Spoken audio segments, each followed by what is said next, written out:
Pour la fonction f de x, qui est définie par log de 1 plus x au carré, on nous demande d'étudier le comportement autour des points d'abscisse x égale à 0 et x égale 1. Alors on va commencer par l'étude locale autour de x égale à 0. Et pour cela, on va s'aider des développements limités. Alors f de x, c'est donc log de 1 plus x2, et je considère que x est proche de 0, donc je fais un développement limité en 0 de cette fonction. Donc c'est de la forme log de 1 plus u, où u c'est x plus x2, donc le développement limité c'est u moins u2 sur 2 plus petit o de u2. Et je remplace u par x plus x2, c'est donc x plus x2 moins x plus x2 au carré avec un facteur 1/2 plus petit o de u au carré, donc plus petit o de x plus x2, le tout au carré. Alors, mon premier terme du DL, enfin mon première expression, ma première parenthèse correspond à x plus x2. Pour mon carré, j'ai donc le premier terme, c'est x fois x, donc x au carré. Donc je dois retirer moins 1/2 de x au carré. Et ensuite, je dois faire x fois x2, ça donne du x3, donc c'est un terme qui est plus grand que 2. Et tous les autres termes sont en fait plus grands que 2. Et des petits taux de x plus x2, le tout au carré, en fait un petit taux de x2. Donc, en fait, on a déjà, tous les autres termes sont dans le reste, ce qui nous donne une expression de la forme x plus 1/2 de x2 plus petit taux de x2. Alors maintenant, qu'est-ce que ça nous donne comme information sur le comportement de notre fonction autour de 0 ? On se souvient des formules de Taylor, ou du début des formules de Taylor. F de x, c'est f de 0, plus f' de 0 fois x, plus f seconde de 0 fois x2 sur factoriel 2, donc ici sur 2, plus petit o de x2. Et on a donc en fait un développement limité qui est donné par la formule de Taylor, un développement limité qu'on a calculé, et on sait qu'on a unicité du développement limité, et donc on en déduit bien sûr que f de 0, c'est le coefficient constant, c'est ici 0. On en déduit que f' de 0, c'est égal à 1/2, c'est égal à 1, le coefficient de x, et on en déduit que f seconde de 0,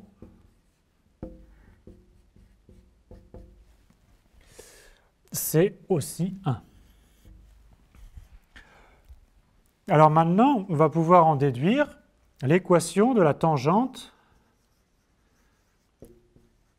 qui correspond au point d'abscisse x égale à 0. On sait que l'équation de la tangente est donnée par f de 0 plus, disons, x moins 0, f' de 0. Et on a calculé les valeurs de f de 0 et de f' de 0. Et ce qui donne f de 0, c'est 0, f' de 0, c'est 1. Donc on a l'équation de la tangente, c'est y est égal à x. Alors en fait, ce qu'on vient de montrer, c'est qu'on peut lire directement l'équation de la tangente en regardant le développement limité à l'ordre 1 de notre fonction f. On peut avoir un petit peu plus d'informations. C'est maintenant la position de la courbe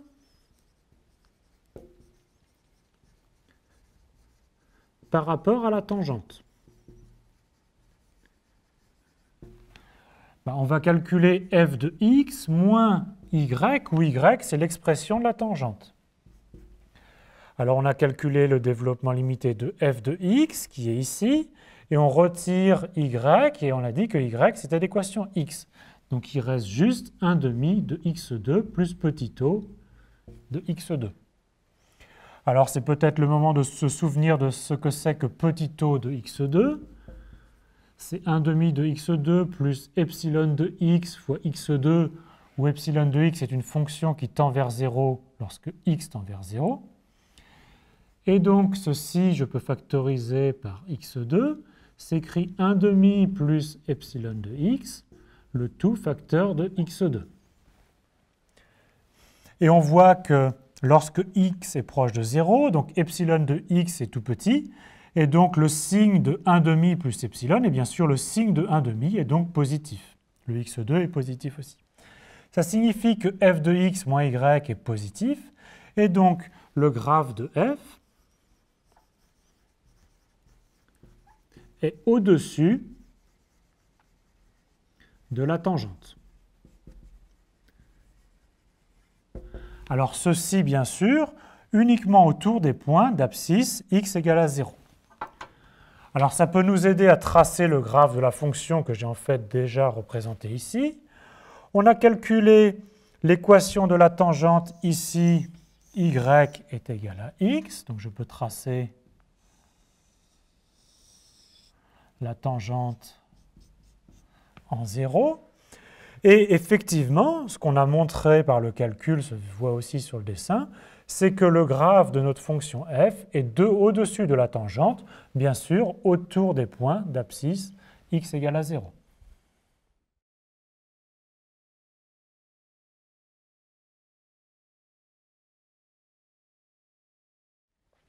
Toujours pour notre même fonction log de 1 plus x au carré, on va faire l'étude autour du point d'abscisse x égale 1.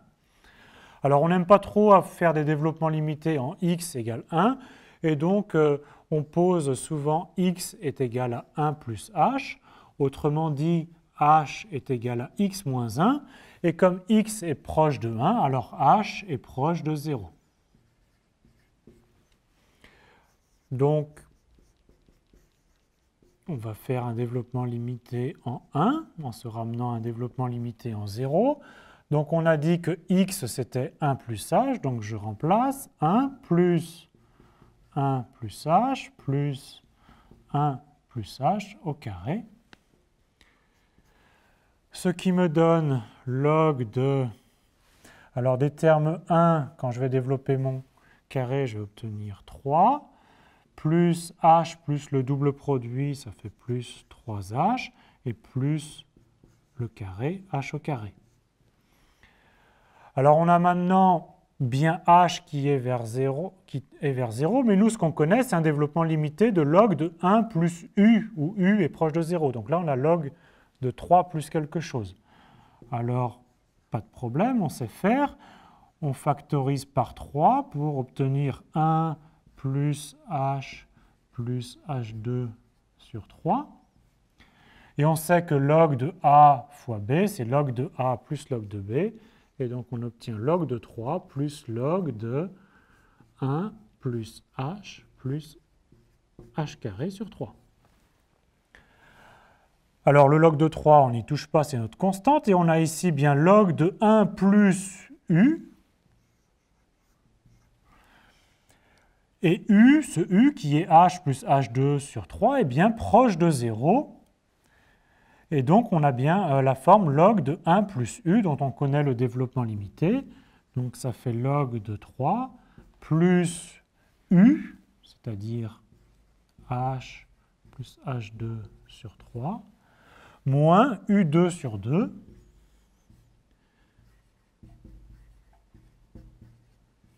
donc avec un coefficient 1/2, et plus un petit taux de u au carré, qui est en fait ici un petit taux aussi de h au carré. Alors il faut maintenant, pardon j'ai oublié le carré, il faut maintenant développer le carré et regrouper les termes. Alors le terme constant, il n'y en a qu'un, c'est log de 3. Le terme de degré 1, il n'y en a qu'un, c'est h. Et on va avoir pour les termes en carré, h carré sur 3, et aussi le h carré qui vient de ce carré-là, avec un coefficient 1/2, et ça fait donc moins 1 sixième de h au carré, et le reste du carré va dans notre petit taux de h au carré. Alors on a maintenant obtenu notre développement limité en h, mais ce qui nous intéresse, c'est en fait le développement limité avec x. Donc on se souvient que h, c'est x moins 1. Et donc pour écrire le développement limité en 1, on remplace h par x moins 1.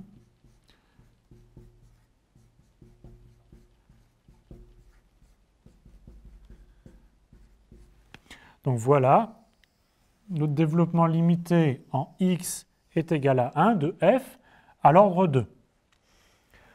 Alors, pourquoi on s'arrêtera à l'ordre 2? Parce que ça nous donne tout d'abord l'équation de la tangente.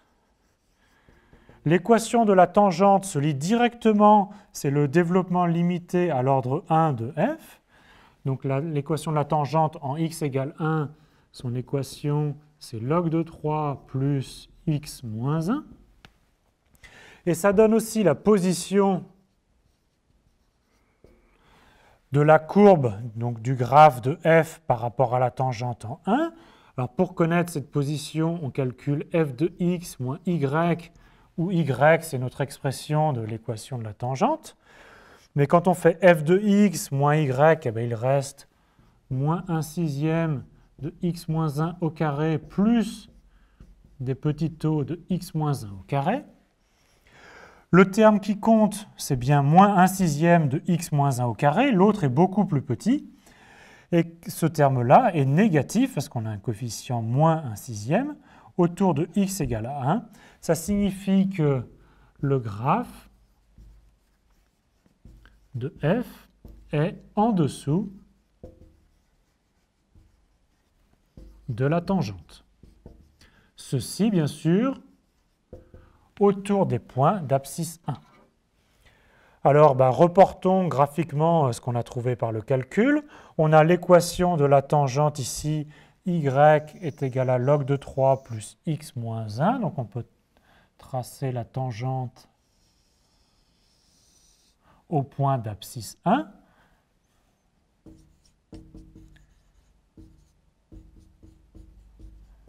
Et effectivement, autour de ce point, le graphe de la fonction est situé en dessous de la tangente.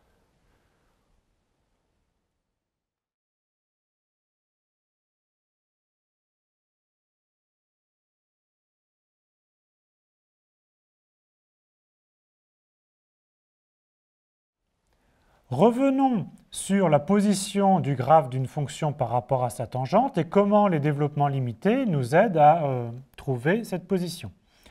Alors on va obtenir deux grands types de situations. Premier type de situation, le graphe de la fonction reste au-dessus ou au-dessous de la tangente autour du point considéré. Ou deuxième type de situation, le graphe de la courbe traverse la tangente au point considéré.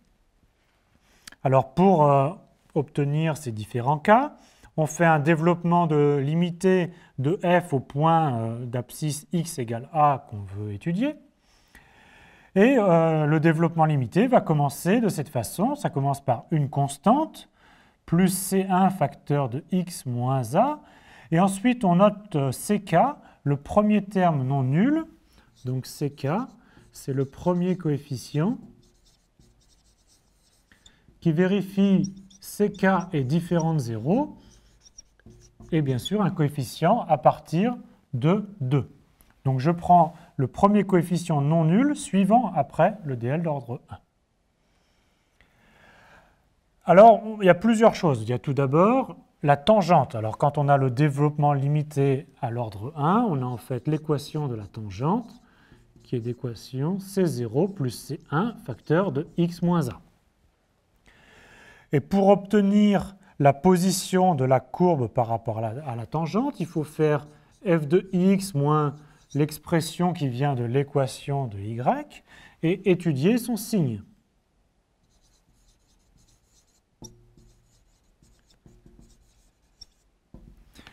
Mais l'étude de f de x moins y, ça revient à étudier le signe de ck x moins a puissance k plus le reste. Mais comme le reste est beaucoup plus petit que ck x moins a puissance k, ça revient à l'étude du signe de ck facteur de x moins a à la puissance k. Alors si l'indice k est pair, x moins a à la puissance k est toujours positif. Et donc, quel que soit x proche de a avant ou après a, ceci est toujours positif et donc ceci est toujours du même signe que le signe de ck. Donc si ck est positif, le graphe reste au-dessus de la tangente, et si CK est négatif, le graphe reste en dessous de la tangente. Donc ici, c'est le cas où K est pair.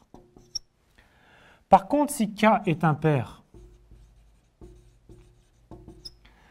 alors le signe de x moins a puissance K change en fonction que x est avant A ou après A. Et en fonction du signe CK, soit on est au-dessus et on passe sous la tangente, ou alors on est sous la tangente et on passe au-dessus. Et donc ce type de point s'appelle un point d'inflexion.